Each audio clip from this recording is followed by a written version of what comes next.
Good afternoon, everyone. Welcome to the Geffen Contemporary at MoCA, and thank you for joining us today. My name is Livia Mandul, and I've had the pleasure to work alongside my colleague, Frances Enderton, and the team at MoCA to produce the Art for Earth's Sake series. This program is part of the year-long initiatives guided by the work of MoCA's Environmental Council, which was founded in 2020 as the first sustainability council at a major arts museum in the United States. This series is made possible by the Manitou Fund. Over the course of 5 public discussions, Art for Earth's Sake has been exploring the topic of the art world and its environmental footprint. Invited artists, academics, activists, and industry insiders consider what the art world is doing and can do in the future to leverage its outsized cultural influence to help fight the climate crisis, both operationally and culturally. Topics have ranged from exploring the impact of the climate crisis on artistic expression itself, grappling with the rise of energy-intensive digital art forms, to reckoning with environmental justice, and even considering whether holograms of art might be a way to keep art local. And finally, our program concludes today and will consider the footprint of structures that house art, museums, galleries, art fairs, and art storage, and we'll ask, what are architects and designers doing to lighten this impact?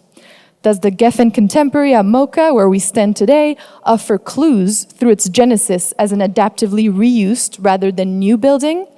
What can we learn from living buildings? And how to keep museums cool as they use more and more computer technologies to tell their stories? You will hear from Kulapat Yantrasast, founder and creative director of Y Architecture, and the designer of permanent and temporary art spaces, including David Kordansky Gallery, the Academy Museum, and the installation for Frieze, LA. You will also hear from architect Frederick Fisher, whose firm has designed art spaces from MoMA P.S.1 to the expansion of the Los Angeles Natural History Museum, as well as the Armory Show in New York since 2021. We will also be joined by Lance Collins, director at Partner Energy, who has led the completion of more than 50 green certified projects, including LEED Platinum and Net Zero projects for new buildings and existing constructions, including the Aquarium of the Pacific in Long Beach. We were also going to be joined by Simone, MoCA's Associate Director of Sustainability, but she unfortunately couldn't join us today due to a family emergency, and we will instead hear from Alex Sloan, MoCA's Associate Curator. The conversation will be moderated by Frances Enderton, longtime writer and broadcaster on architecture and design. Now, please join me in welcoming Frederick, Kulapat, Lance, Alex, and Frances.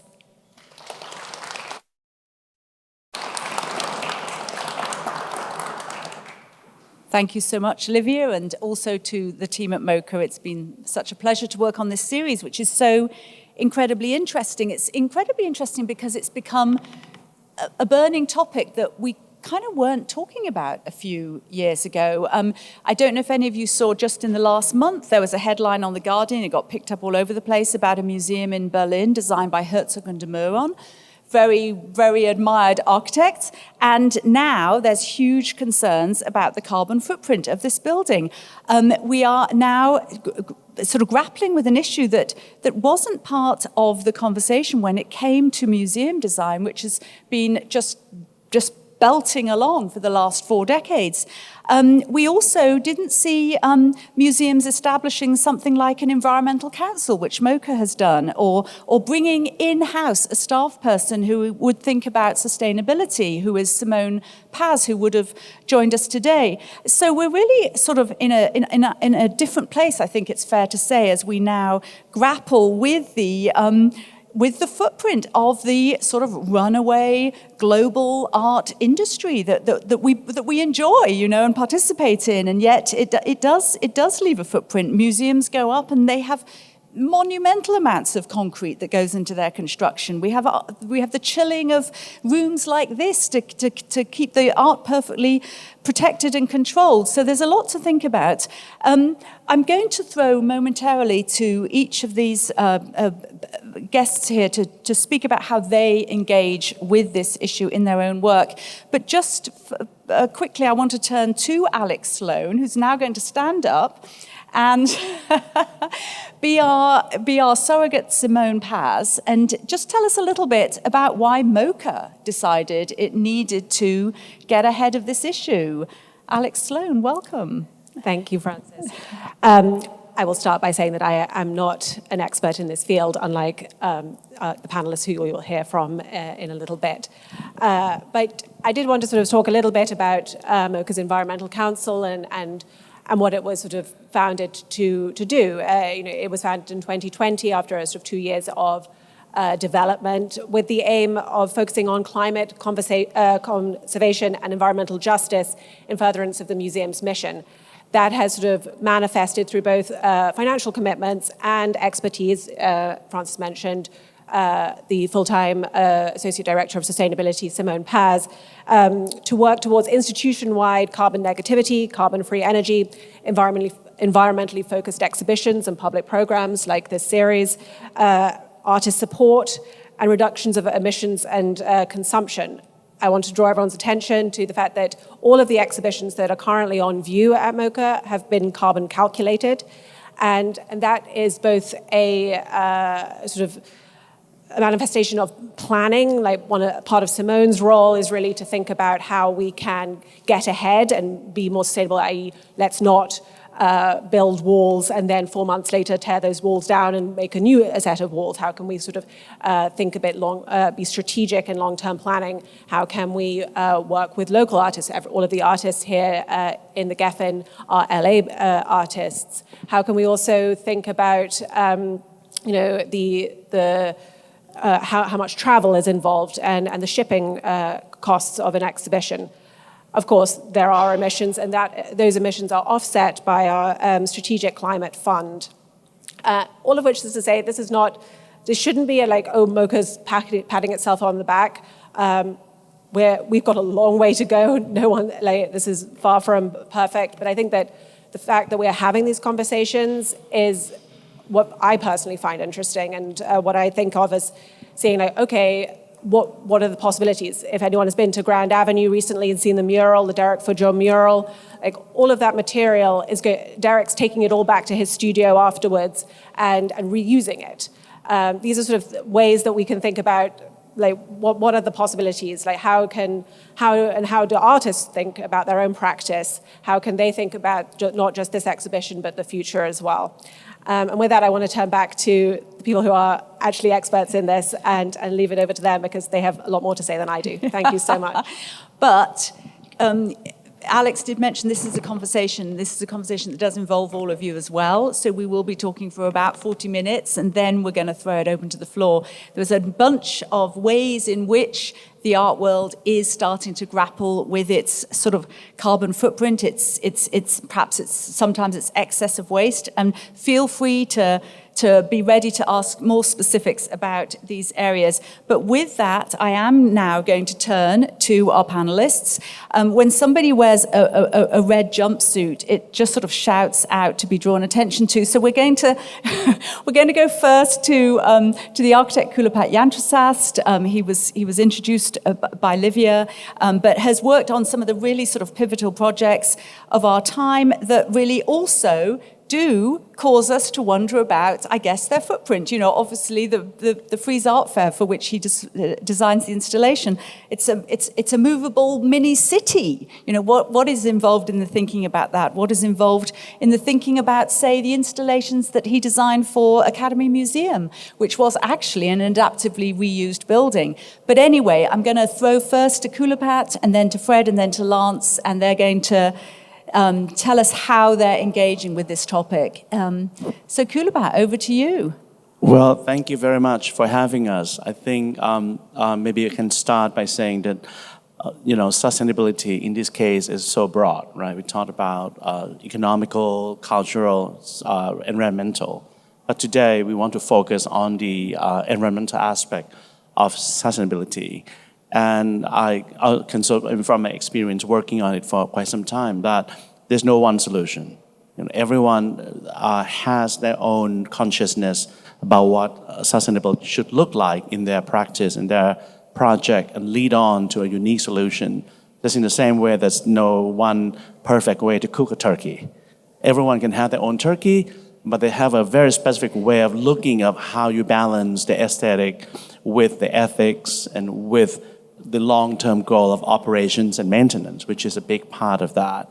So I would like to start with that we're not trying to measure anything with just one ruler. We're actually in the beginning of how creativity can really be the guiding force of sustainability, which is hand in hand. So with that in mind, I want to maybe give some background to what we have done. At Y, we are what we call the ecology of disciplines because we have architects. We're not big. We have office in New York and LA, around 50 people, architect, designer, landscape, object design, planner, and thinker, something like that. So these are the projects we have. We have the privilege or the honor of designing the Grand Rapids Art Museum, which is the first LEED Gold museum in the country, which is at that time was the beginning. And now it's very common to have LEED Gold in museums, in building Platinum, Living Challenge, and others. We started on this in 2004 when we started the office, and we opened 2007. And there's no case before us. People were starting to get LEED Gold for office buildings and other things. And art museums have their own specific needs in terms of entity usage, material, climate control, operations you all hear about. So we kind of forced to have to really look at these issues with no real case studies. And so that's part of it, which I think is important to talk about. I'd be happy to talk more into details about that. But, in summaries, of course, it's materials usage, energy usage, water, orientation, light, and so forth. So these are some of the diagrams we have done just to talk about some of the ideas we have, and some of these are already very common now. This is 2004 to 2007. But the big part of that is that we also need to think, which I'm sure that Lance will talk more about, that the operation and maintenance cost is actually as important as the maintenance, as the construction cost.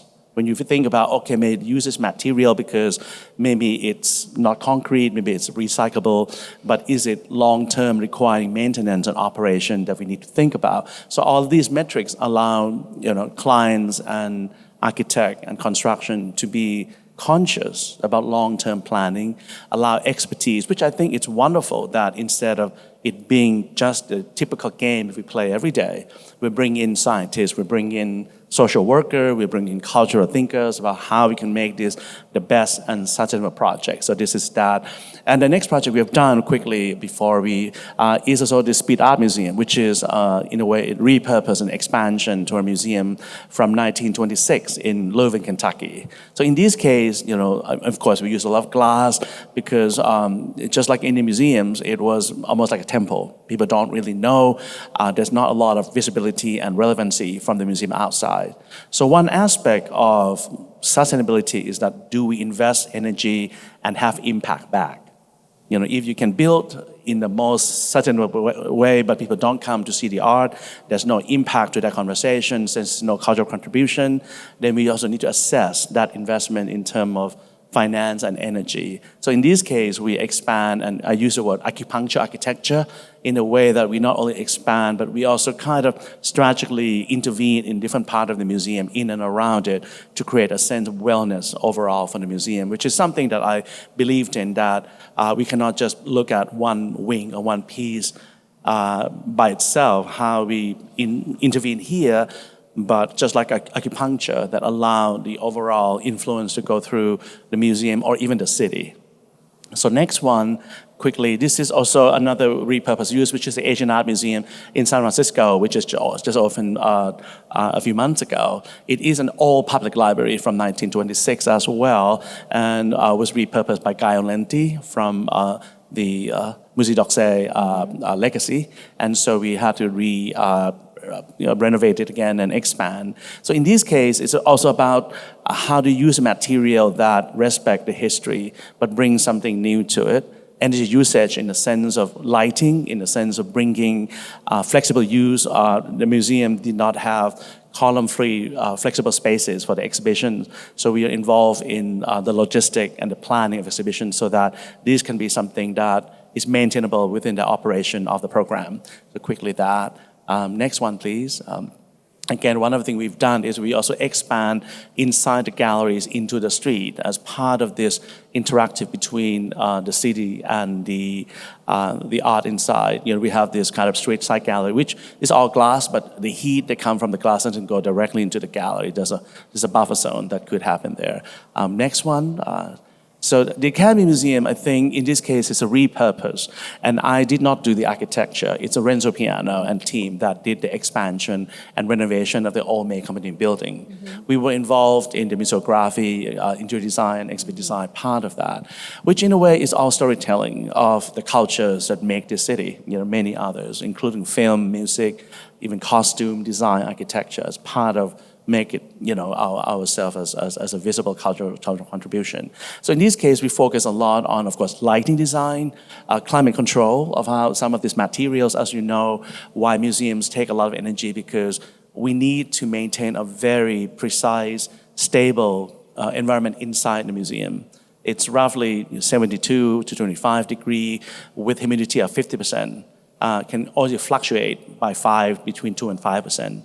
And this is whether people in there or not. So, in the library, it's like a big refrigerator that's very, very demanding. So the energy usage on the museum is very important. That's why we don't want windows, we don't want a lot of things that make it difficult to maintain that kind of control. And I know that many people have been trying to kind of relax that measures to save energy. But anyway, so I think that's part of that. So within this museum, we talked a lot about energy usage, lighting for sure. But one of the things that Alex mentioned is also the idea of modular, flexible walls and display, casework, walls, pedestals that can be reused between objects, between exhibitions. We plan many exhibitions ahead, so we know that the walls and the cases can be used collectively after, so that's part of the experience as well. I want to go quickly so we can move on to other panels. This is another project I think is quite interesting.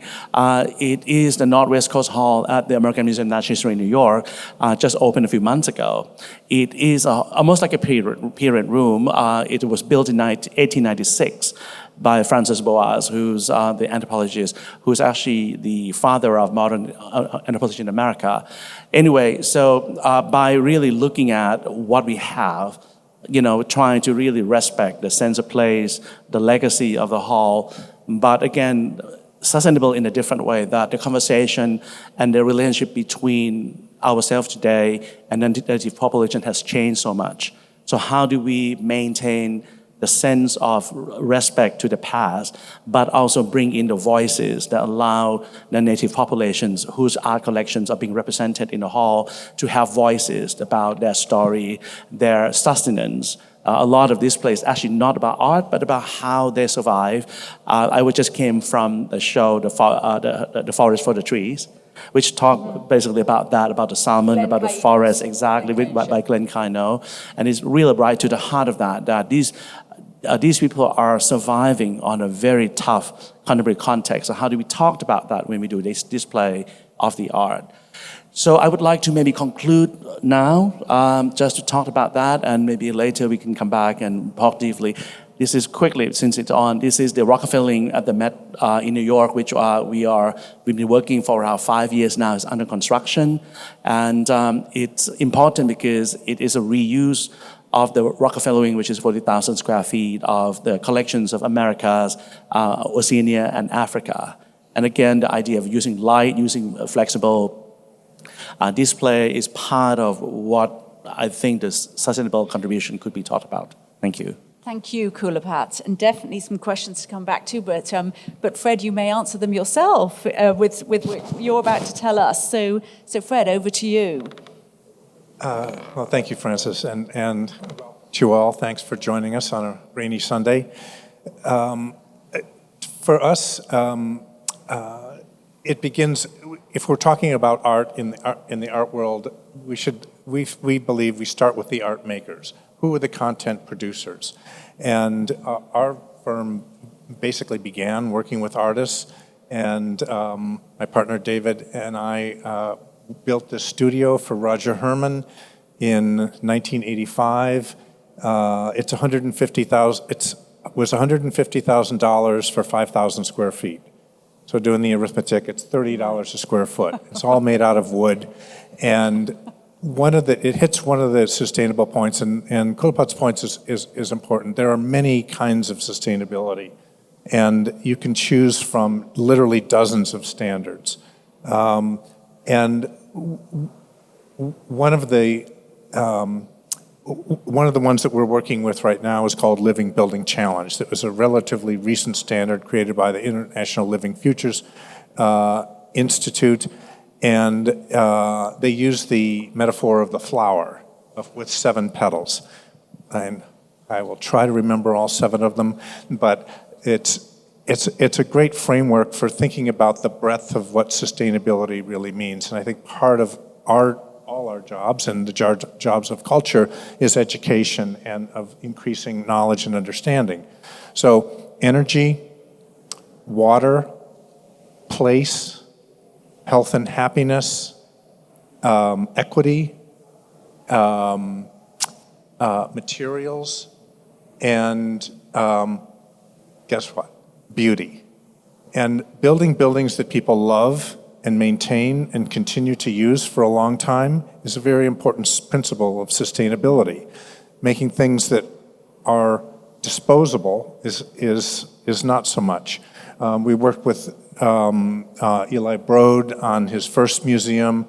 Repurposing of an old telephone company building. It was actually ideal because it had no windows. It was just a building for equipment. We added one strategic window to connect ourselves to nature. PS1, it's an 1890 building built in 2 phases that was literally falling apart when we began to work on it. We worked on it for 10 years in 2 phases and and it reopened in 1995. And part of that was creating one of the part of the ethos of PS1 is a place that artists can play rough with. So the whole tradition of PS1 is of artists not just putting things in it, but Gordon Matta Clark literally sawing the museum to pieces, and Marina Abramovich building structures that moved from one floor to the next. And on one hand, the museum, we're now accepting responsibility to be more sustainable, but on the other hand, we want to support artists in their unpredictable creative futures, which are going to be part of what leads the culture. Next. So at PS1, we literally used the old we called it the chimney gallery. We converted one of the old chimneys in the building to a space for art. The old auditorium was converted to a gallery. We actually tried to create the widest variety of spaces, taking advantage of all the complexities of the building, from the boiler room up to the attic, to give artists and the curators, who are the co-creators and content creators on their own, a big enough palette to stimulate their imagination for decades to come. The Armory Show, we've been working with them for 3 years, and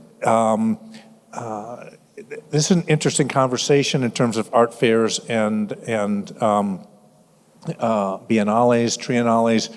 On the surface, they are not very sustainable. You have, for example, recently Art Basel Miami. Basically, a city the size of Santa Monica went to Miami to look at art.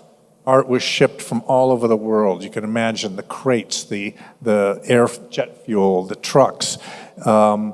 And yet it is an irreplaceable venue for cultural conversations, for the direct connection to artworks, and some of us feel that standing in front of an artwork and having a conversation with a person is an irreplaceable cultural activity. And probably in the world of carbon use, these given art fairs are probably a blip on the map, but they have a huge impact on the culture, on cultural conversations in the long run. Another interesting aspect of them is that they tend to enhance what I think is one of the wonderful things about the art and design community is they act as hermit crabs. They go out and they find these unused neighborhoods, these funky old buildings, and these places, and they reactivate them. And then a few years later, then the designers move in, and then a few years later, the lawyers move in. And neighborhoods and whole cities are transformed by this process, this sort of ground-up process of rediscovering the cities. And the art fairs, which started out with Venice and the Carnegie in Pittsburgh in the late 19th century, or beginning of 20th century, there are now several hundred of them around the world. And every time one of these things happens, it has a permanent effect on the cities. And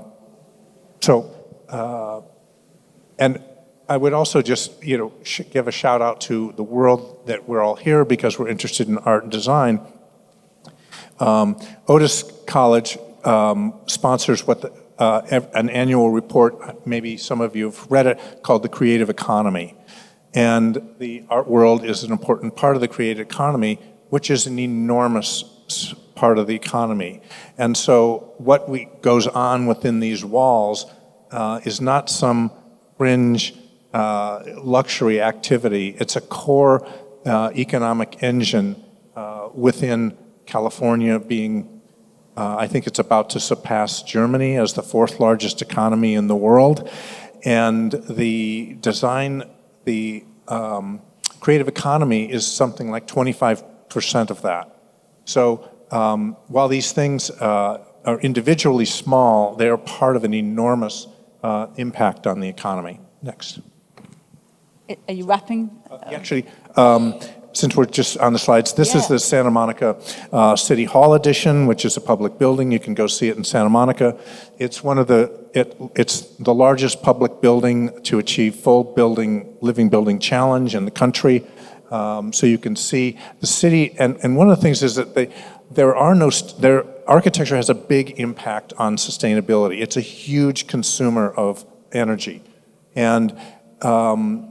And yet the legislation, California is a leader in that, but still the legislation is a relatively low bar. So it's up to the individual institutions to decide, and MoCA is doing it.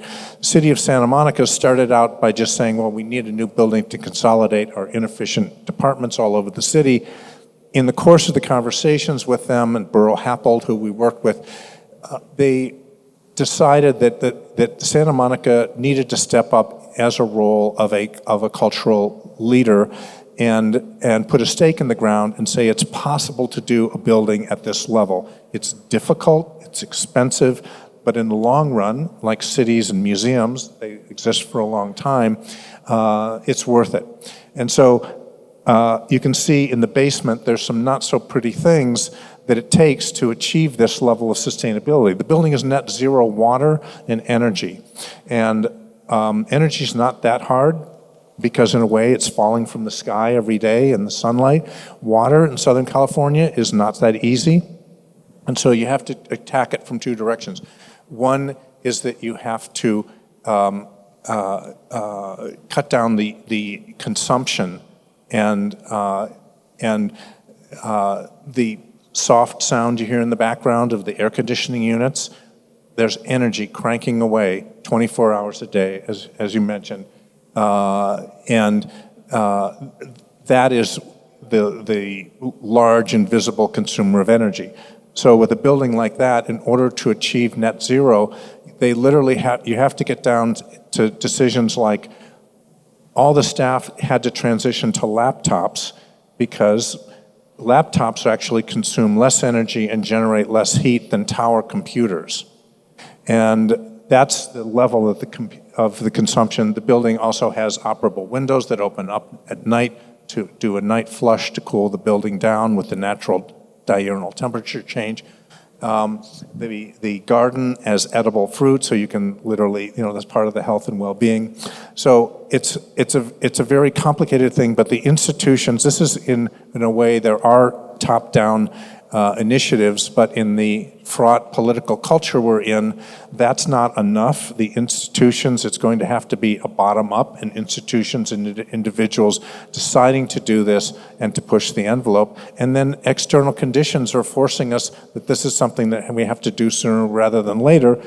As you mentioned, the museum in Berlin might not have been part of the conversation had there not been a war in Ukraine, and all of a sudden that cheap Russian gas doesn't look so cheap. right. Definitely, the museum in Berlin, the Museum of the 20th Century, had some particularities pertaining to it, but also at the last big climate change conference, at that conference, they did make a big deal about buildings' role in contributing to carbon footprint. I'm going to throw to Lance in 2 seconds, but I just want to say both of you have referred to kind of measures of energy efficiency. You referred to a building being a LEED certified, and you, Fred, referred to the Living Building Challenge. Just for any of you in the room that may not be familiar with these are, I guess, measures that architecture firms can sort of self-select into. You can choose to have your building measured environmentally, and it's becoming increasingly, I guess, a data point for buildings and their impacts. So over to Lance, who, if Perfect anyone timing. knows how to make a building conserve its energy, it is you. Thank you for that transition. That was good. Good afternoon, everybody. As we kind of covered in the introduction, so my company, Partner Energy, we're full-time sustainability consultants, and we focus on energy efficiency and green certifications and ESG and all these things that everybody's kind of touched on so far. Just say what ESG is. ESG is environmental social governance, and I'll kind of dive into that here in a second. But as a sustainability consultant, really owners, architects, developers come to us specifically with some goals in mind, whether that's saving energy, lowering their operational costs, achieving a LEED certification, different things like that. And now more requests in the past 2 to 3 years, in particular on the ESG front, which is being driven by sort of performance-driven transparency of data that you can take back to investors or fundraisers or others to say, here is what we are doing from a sustainability perspective, and here's why you should invest your money in our company or in our business, et cetera. So, we've been fortunate, over the years to do, hundreds of buildings that have been certified and net zero and now low carbon buildings and all these different things. And one of the strongest relationships we've had over that time is with the Long Beach Aquarium in the Pacific. Actually, if you can go back one slide, back 2 slides. There you go. And we've been working with the aquarium for, I guess, about 12 years now. And it's been a sort of relationship of strategic optimization over and over and over and over again. I put on the slide there, you can see the aquarium as sort of a sign of its environmental stewardship, participates in the climate registry, which is a database of transparency for all their carbon emissions, and so they report that to this database that lots of other aquariums, museums, larger institutions participate on an annual basis. And so as a result of that, they are very tuned into what do they need to do, what do they need to do better. The aquarium obviously opened in 1998 and then had an expansion. I guess it's been about 3 or 4 years ago now. So even as the building has gotten bigger, climate season has changed, they still have to be responsible with the way they use their energy. And in particular, because it's an aquarium, they also have pretty significant demands from life support systems for all the animals and different things like that, which are really heavily energy intensive. So like I said, we've been working with them for about a decade or more on lots of different measures. You can go to the next slide. And at where it stands today is the aquarium is about 90% off the grid, if you will. It is obviously still connected to the Southern California Edison grid, but it uses about 20% of its power comes from solar energy that's generated on site, and then another about 85% or so comes from on-site fuel cell generation, which is running biofuels to generate electricity to serve the building. And it's interesting, and I know we're going to talk about it a little bit further, but the aquarium and any large museum and other facility really operates as almost its own kind of mini city. All the things that you see in a gallery, an exhibition display space, there's equivalent amount of square footage behind the scenes for offices and storage and all these other things that have to be mitigated against. So we're constantly going through the aquarium, replacing chillers and boilers, lighting retrofits, again, the renewable energy projects, all these different things. It's just this kind of ongoing game of almost like a puzzle. Where can I put the next piece in to save more energy, to lower their carbon footprint over and over. And that's a picture of the fuel cells that are running, like I said, about 85% or so of the aquarium's power. And I think what's interesting is, museums, aquariums, big spaces like this, they have big swings in the amount of energy they use, whether it's, a Saturday in the summer when you have every, body in here is loaded up, or if it's a Tuesday in the winter and it's only 10% full. That's a big energy profile that you have to be able to cover and be able to sort of manage over time as well, too. So, we look at everything from, like I said, sort of the hardware and the technology, but also some of the software and management systems, the operational policies, all those sorts of things that have to go in to achieving a lot of these low carbon goals. So this is just a handful of slides of new boilers that are going to high efficiency boilers. That's one of probably, a couple dozen screens of controls interfaces in the building. The aquarium has a really complex control system that has set points for all of the life support systems, all of the seasons, all of the occupancy schedules, everything that allow you to manage that, and then also allow you to understand when it's outside of those peak levels, and if you're using too much energy. When it's using too much energy, let's say it's a hot 100-degree day in the summertime, it's going to peak above its threshold, which is going to be bad from a carbon perspective, but also bad from a cost perspective, because when buildings of this scale use more energy than they are sort of planned for, we have what's called peak demand charges in all of our utilities, where you can get a bill just if you peak for, let's say, 10 minutes out of one day, you'll get that high charge for the entirety of the month when you operate a facility. So if you miss even by like 1%, it gets very expensive to operate buildings like this. So it's very dialed in what they do with the aquarium. You can go to the next slide. We've also had the opportunity to work on a couple other arts projects at different scales. This is a project called Plaza Cinco over in Santa Ana. It's a mixed-use building with multifamily affordable housing on top, and then a ground floor community art space.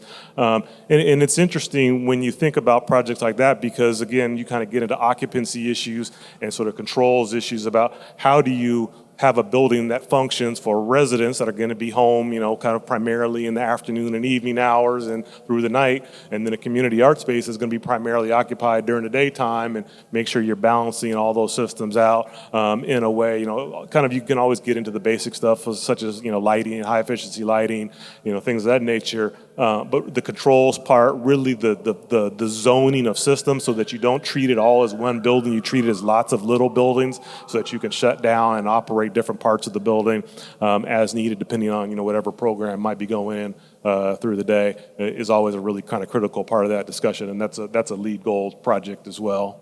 You can go to the next slide. And then sort of in that same vein, at the very small scale, we've been working with the Malibu Country Mart for probably about 12 or 13 years now, helping them with their LEED certification across their whole campus. And part of that certification is they have a small gallery called the Jack Forbes Gallery in one of their tenant spaces, which has a variety of different installations and exhibitions going on. But next to that is, a retail store and a restaurant, and there's a medical clinic above that. And so you have, again, sort of this puzzle of how do different types of spaces use energy, what works best from an efficiency perspective for, gallery lighting and displays and climate controls, and then what works best for a kitchen that needs to have sort of more specific exhaust systems and things like that, excuse me, in there. So, that's kind of the lesson that we've been learning over time, is it's definitely not a one-size-fits-all solution, but lots of little pieces that come together. Go to the next slide. And then the last one I just want to show you is the Balenciaga project in New York City, which is actually a retail store, but for anybody who might be familiar with the brand, they view fashion as sort of this idea of displaying it as artwork. And so, as we were working with them throughout that process, they were very intentional about display lighting, air conditioning, climate controls, even for clothes. It's a LEED Gold project. They have a very low carbon goal that they've set as a corporation as well too. It's kind of interesting in particular in the high-end retail space between Balenciaga and Chanel and all these different brands. They kind of compete with one another to say, well, if you're going to be LEED Gold, then we're going to be LEED Gold, and if you're going to do this, we're going to do that. So, we really try to push the boundary with what you could do, in particular in this space. Kind of understanding displaying of the merchandise, 24 hours from the exterior street side, but then also how do you mitigate the energy use on the interior by having separated controls, separated HVAC systems, all these different things throughout the space as well too. So, that's kind of the opening introduction of how do you kind of integrate all these different types of building systems together, and then certainly first and foremost understanding the goals that you're trying to achieve, whether it's a certification or reducing your carbon footprint or anything on that spectrum that really help drive what are the strategies we're going to use going forward when we're working with a lot of our clients. Lance, thank you so much, and so interesting. I think two of you have both shown machinery that's behind the scenes, that actually just shows how these buildings are machines. Essentially, there's some systems that you're designing. I guess I'm sort of interested just to start with. What is the imperative for doing this? So, Lance, you appeared to say that just the energy bills, are a factor. We've all said that there is a rising kind of cultural expectation of greenness. A lot of these certification systems, you self-select into them. It's not like a municipality is saying you've got to be LEED certified or get the Living Building Challenge, which is a different certification organization. Is there, do museums, art galleries, and so forth, do they come under any kind of global, national, local sort of jurisdiction when it comes to energy? I know you've got some thoughts on that, Fred.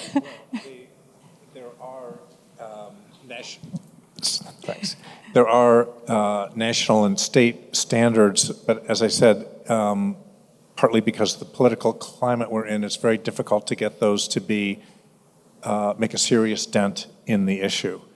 And so the problem, I think people are aware that the problem is becoming much more acute, and that existing standards are not going to get us to the place we need to be soon enough. And so there has been a tremendous cultural change. The conversations about having a sustainability group for this museum, most of the major institutional projects we are doing, buildings take years to do, and the time it has taken to do these buildings, the conversation has actually changed. And Santa Monica did not start out saying we want to do a Living Building Challenge building. I don't think they even knew what that was at the time the project started. We're doing a large project at Princeton, which partway through design, they essentially stepped up with their the standards that they wanted to meet. And the whole structural system of the building had to change from a steel building to a mass timber building. And the institutions that have the intellectual and, frankly, the financial ability are part of the leadership of this. But when you go to, for example, an art fair, it's a very sophisticated audience, and they are asking those questions, and there's a lot of journalists there, and they are asking those questions about, gee, what about all those private planes that came here? And what about all those walls, those demountable walls? And then you could, think about the artists themselves. I mean, there was Hunter Drohoyoska just wrote an article on Sterling Ruby, who basically operates a factory. Right. And when you come, you see the Gagosian show of Kiefer's work, those monumental paintings, industrial side, and the Kentridge show. These are industrial activities themselves. But I don't think that we want to, are people going to ask an artist, Kentridge, Kiefer, Terrell, what's the carbon footprint of Rodin Crater? And so the questions are now part of the dialogue, which is that's part of the healthy thing that has to take place. And our role is, and as participants of members, of board members, of architects, is to encourage the conversation, contribute to it, but it's a rapidly changing situation, which is the good news. The bad news is we have a lot of work to do. Right. I mean, certainly artists have themselves, not necessarily that particular list that you just cited, but artists themselves are engaging more and more with the issue of climate change. So it is the natural sort of turnaround that people then shine the spotlight on the art world. There's obviously been a lot of questions over the last few years about sort of trustees of boards, and to what extent, museums might be sort of, I guess, implicated in sort of the fossil fuel industry and that kind of thing. But I do want to ask about the fairs, because when you say journalists come and ask, about these demountable installations, they're like, yeah, what about the demountable installations? I get that, Fred, that the art fair, I get all the positives that you've just described. I get the city the size of Santa Monica, arrives in Miami and brings with it a huge cultural and commercial benefits for the community. However, can you box up that partition and use it next time? Well, it just as an example, Basel literally packs up all those panels. There's 382 galleries in the convention center in Miami. They literally box up all those walls into containers, put them on ships, and send them to Germany. And then they sit there, and then they move around to all the Basels. And the walls only last a certain amount of time, but those are not thrown away.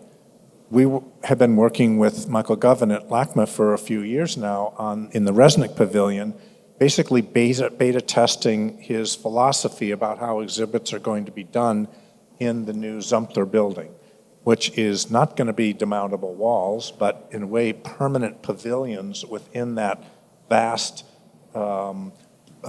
pancake that's going to be spanning across Wilshire.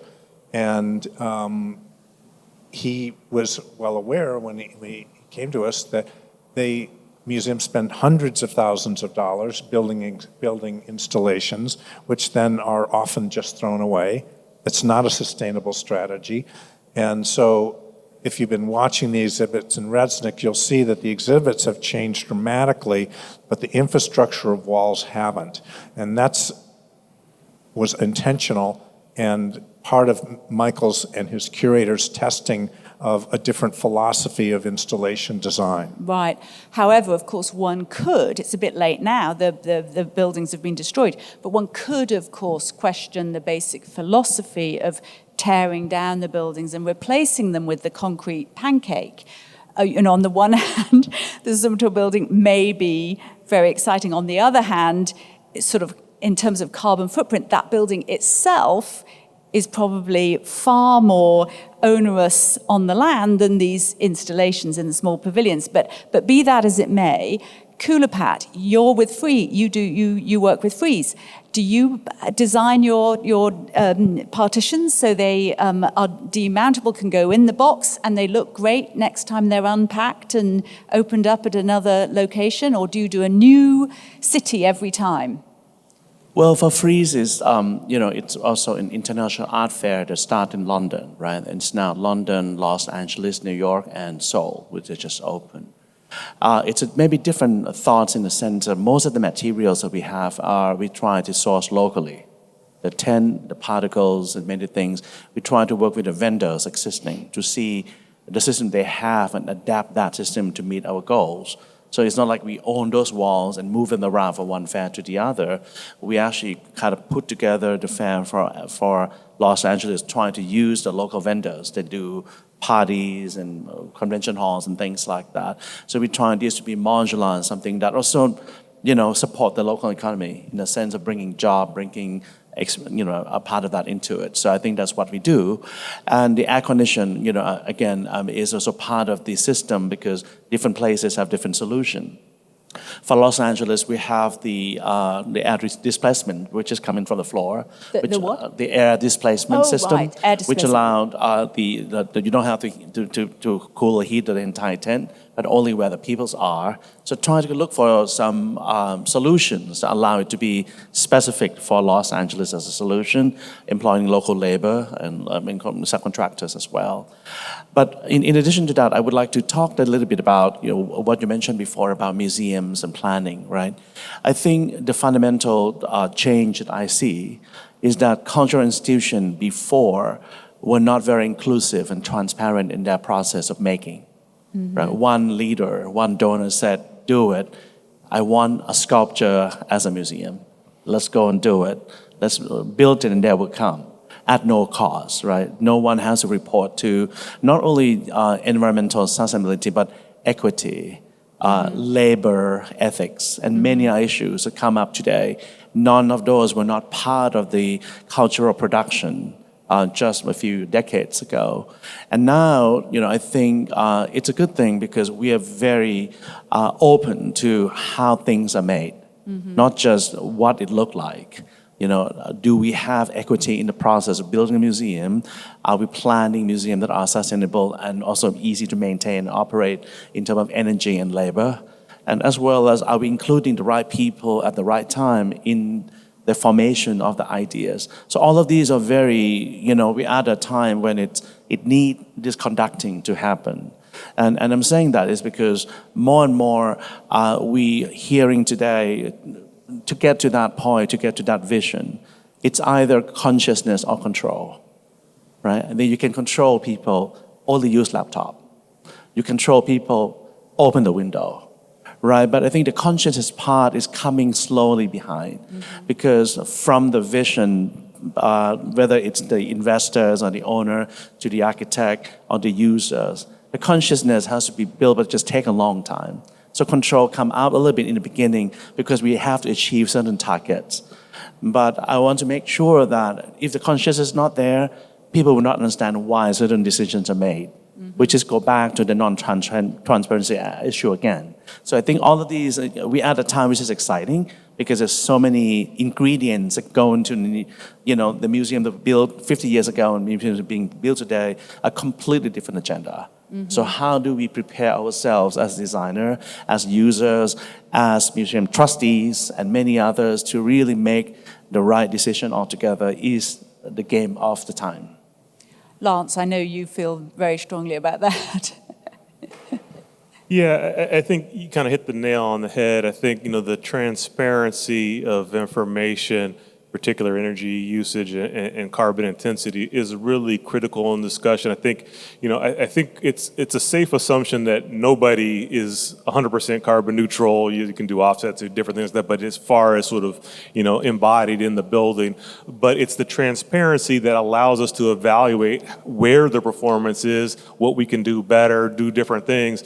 And in particular, the ESG, the environmental social governance side of things is really pushing a lot of the demand that we see right now. I think in particular, sort of with millennial and Gen Z investors and whoever else you want to kind of put in that group, people are asking, hey, if I'm going to donate money to your organization, if I'm going to invest in your company, I want to know what you guys are doing. How many jobs are being created? How much energy do you use?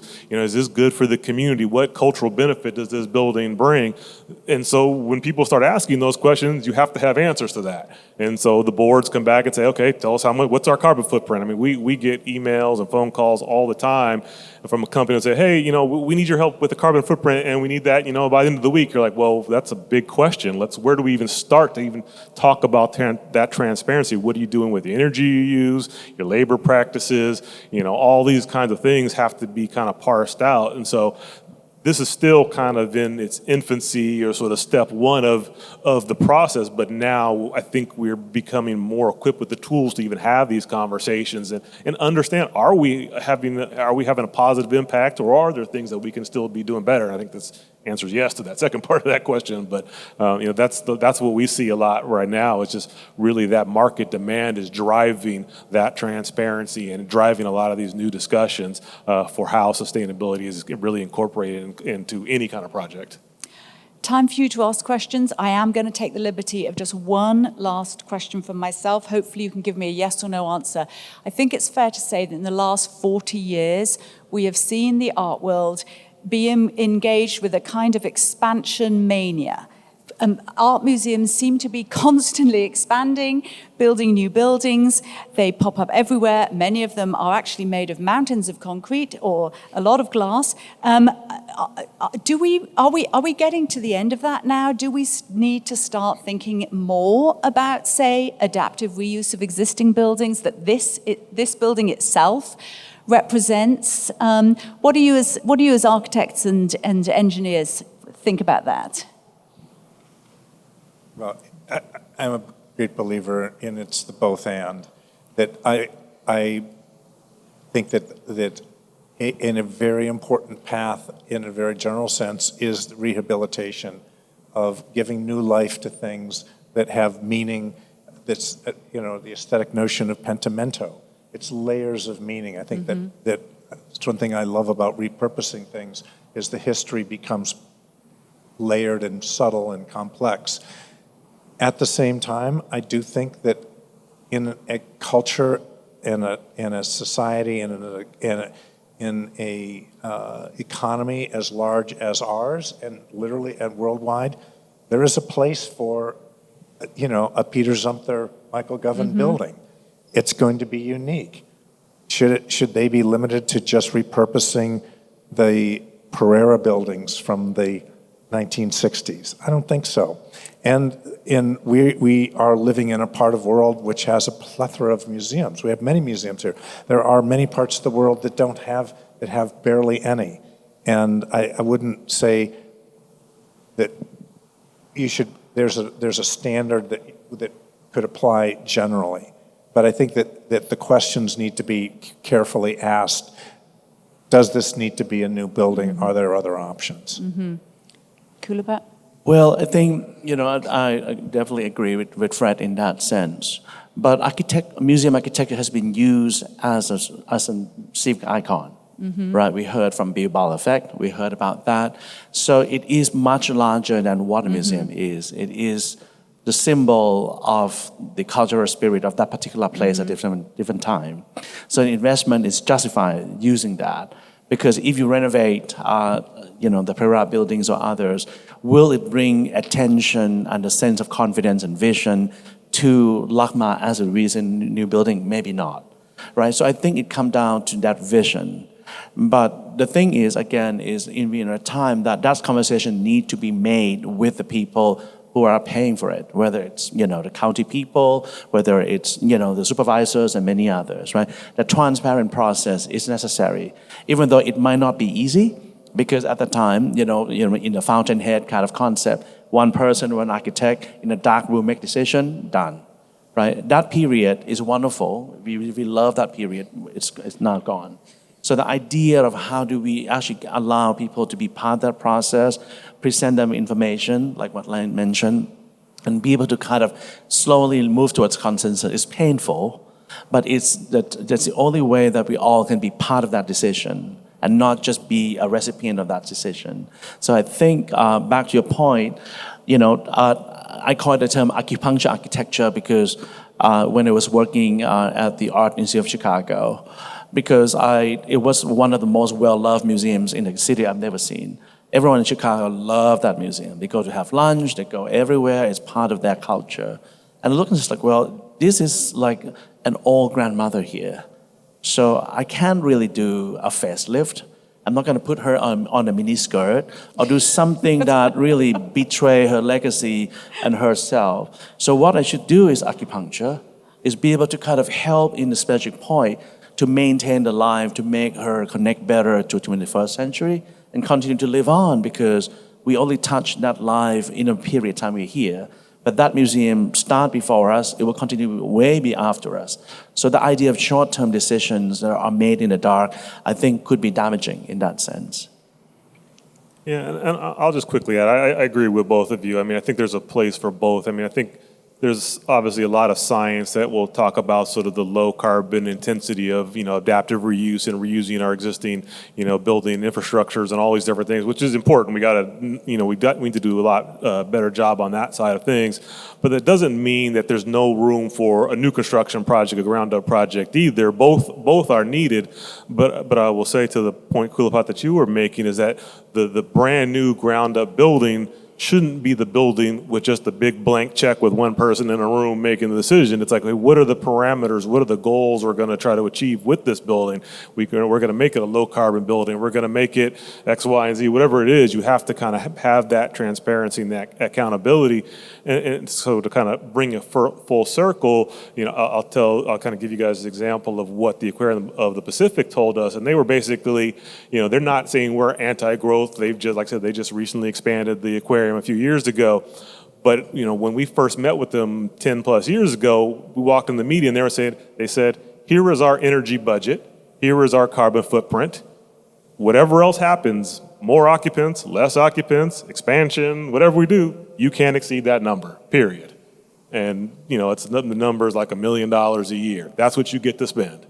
So if you got to start changing out lights, if you got to start doing this so we can build more new things, so we can do this, then that's how you make those decisions. You got to put those parameters in place to say we're not just going to build just for building, but we're going to build and not lose sight of our larger environmental goals as well too. Sure. I do think a cultural signifier of all of this did come with the Pritzker Prize 2 years ago, when the French firm Lacaton and Vassal were awarded the Pritzker Prize. The Pritzker Prize has been the big prize where you find the iconic buildings being celebrated. Often they are museums and cultural buildings, and this was an architecture firm that said, let's adaptive reuse, let's measure, let's have data points on the energy, and basically made the argument that you didn't have to put the miniskirt on the Grand Mara in an uncomfortable kind of way. You could do something very pizzazzy with your adaptive reuse. So it doesn't always have to be the dreary solution. Anyway, questions? Do we have questions? Or, here we go. Let me come over with a... Hi. Ooh. Thank you so much for this conversation. I wanted to ask a little bit about money in all of this. I think all of you at some point kind of mentioned the extra investment, the significant kind of financial needs to create a building that is certified to create a green building. So I'm wondering about how that plays into kind of equity across neighborhoods. So if there's investment in certain neighborhoods to be able to create these buildings, what does that mean? How does that exacerbate inequities that already exist, and how you see kind of work moving forward to assure that, the green buildings don't end up, in the same neighborhoods over and over again, or the investment, I guess, that is manifested in something like a green building. How does that not continue only in certain areas for certain people? Sorry, that's a big question. But it has to do with equity, it sounds like.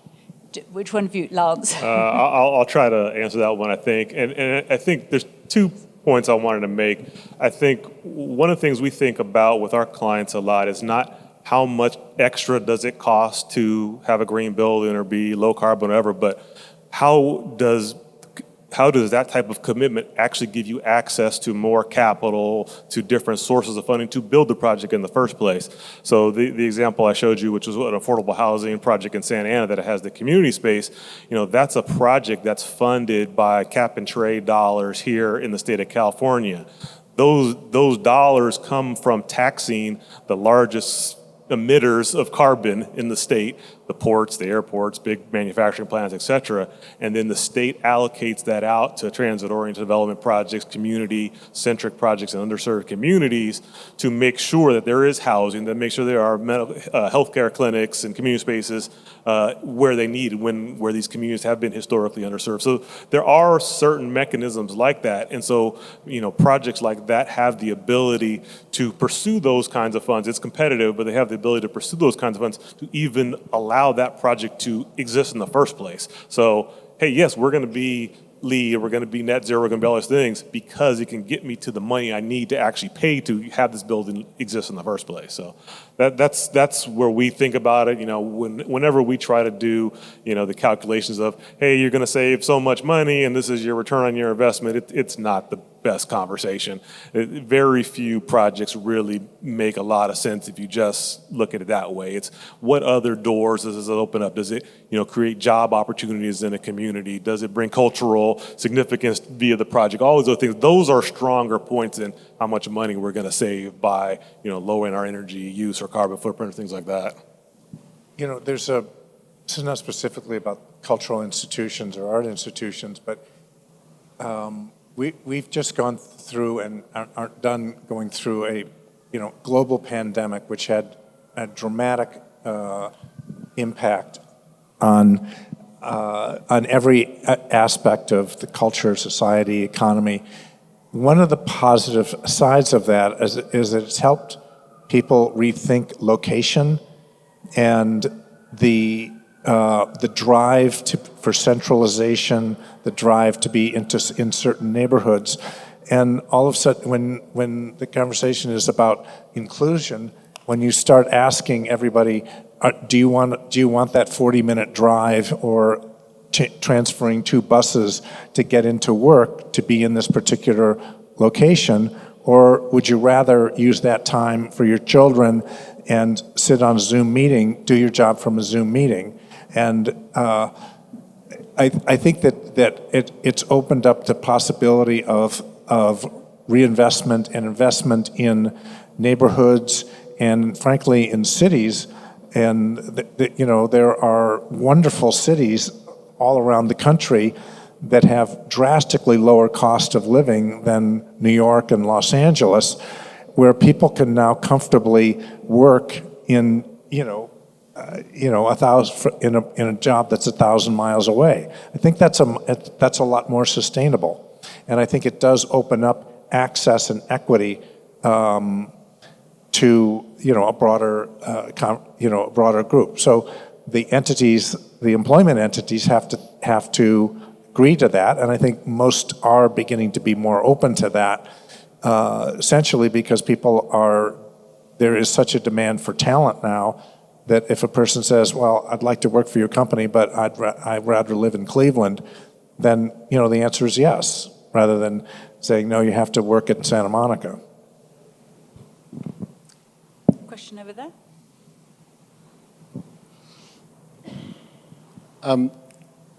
You have all been working on fairly technologically advanced buildings, it sounds like, and sometimes they're referred to, I guess, as smart buildings. And you've also talked about how to engage all of the people that are part of a building, whether it's the occupants or the people that are creating one. Is there the possibility of using the data that's being created for these buildings to inform us all about what our buildings are doing, maybe even in real time? So in other words, we all are in this building, we all have no idea whether we're using too much energy or not enough energy or whatever. How could we use this data in real time to inform everyone, to inform us all, so that ideally to encourage us to do better? Well, one of the academic institutions we're working with and they're not the only one, has a concept called Campus as Classroom, and that the performance of the buildings is measured and it's transparent and that information is accessible to everybody. So I think that the kinds of investments are being made, that all those pictures of those noodles, in the building work, and the one I showed of Santa Monica, that's 25% of the building is all that machinery. If that kind of investment is going to be made, you can believe they want to track: are we getting our money's worth? Is this performing the way we wanted to perform it?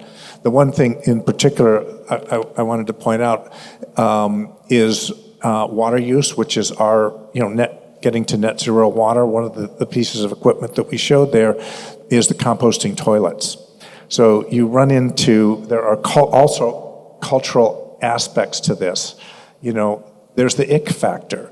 And the only way really to get to net zero water in our climate is through driving down the use with something like composting toilets. But I'm sorry, Fred, to talk over you, but I will say that there's the ick factor, but there's also the ooh, tell me more factor, because in fact, everyone loves to hear about the composting toilets, and if anything, you should have a glass window, and the composting machine should be right there at the entrance, and everybody can see it as they walk in, and then fulfill exactly what you've said. But Lance, like the ant farm you had as a kid, and you see all those bugs and worms in there. right, it's like vacuums, Dyson vacuum cleaners. Dyson was told those vacuum cleaners that you could see the dirt wouldn't sell, and then guess what? They sold in the millions because people love to see the dirt. But Lance, over to you on transparency. So I think to answer your question, the answer is yes, you can do it. I think the real timeness of it is still to be determined, but certainly on a periodic basis, you can do it. You can do real time with kind of pretty expensive building automation systems and different things. But even if you just look at sort of a monthly cycle or something like that, you can look at your energy use intensity, air quality, all these different things pretty easily now, without, hardly any expenditure. In the example I showed of the Malibu Country Mart, that's like 88 tenants across 13 buildings in there, and they're all small. They're like 1,000, 2,000 square foot a piece, so it's a lot of sort of one-on-one hand-holding, really low dollar, hey, we're going to put a smart thermostat in here, and we're going to teach you how to program it, and we're going to come back and check on it, and it's a lot of education. It's not software and systems. So that's the other end of the spectrum of you got to kind of get to the sort of nitty-gritty part of things to really get there as well, too. I think what's been interesting, or I think what's, to me, from what we've seen, has kind of accelerated that process actually has been the pandemic, because the increased attention on health and wellness has really asked for people to understand air quality and pollutants and all these things in a real-time manner to go, hey, wait a minute, is it safe? Is it healthy in here? And so that's, to me, what we're seeing is that's accelerating the evolution of all the technology to say, hey, someone's asking, is it healthy in here? Okay, now we can answer that, and we can answer energy, and we can answer water, and we can answer all the other things now that we know how to do that. So it's getting there. Kulapat. I just want to add quickly, I think information is important, right? But if it doesn't elevate to awareness and consciousness, we basically being controlled by technology, what to do, what to behave, which is one thing that we should be concerned about. Just as you started with have advanced technology, I was just reminded that Judy Barker, which is the artwork around here, she's actually one of my very good friends and my first client ever. This is the World Wall, which is the Great Wall of Los Angeles. Many of you might not know, along the channel, which is the LA River in North Hollywood, in Tahonkawash. And we actually worked with her 18 years already to build a bridge across the river, to look as a bridge to connect, the junior college and the community, but also as a way to look at these walls, which is, of course, the history of Los Angeles through the decades around the history of the city. So on that case, we actually built the design of that bridge as, again, similar to concrete or poor material, which might not be high-tech or even seen as, low carbon footprint.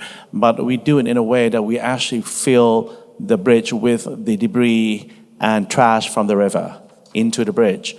And it's something that, for me, it's about awareness. It's about, you treat the river treat you back, right? Your trash is you're now allowing you to cross the river because that's how it takes place. I mean, it's not as simple as that.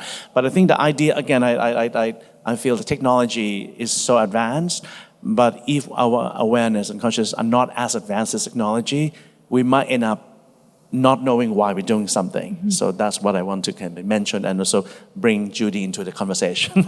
Well, that's, I have to say, an extremely good way to conclude this conversation. And it's also suggests then that after this conversation is wrapped, we should all go and look at the Judy Racker work if we haven't yet had a chance to do so.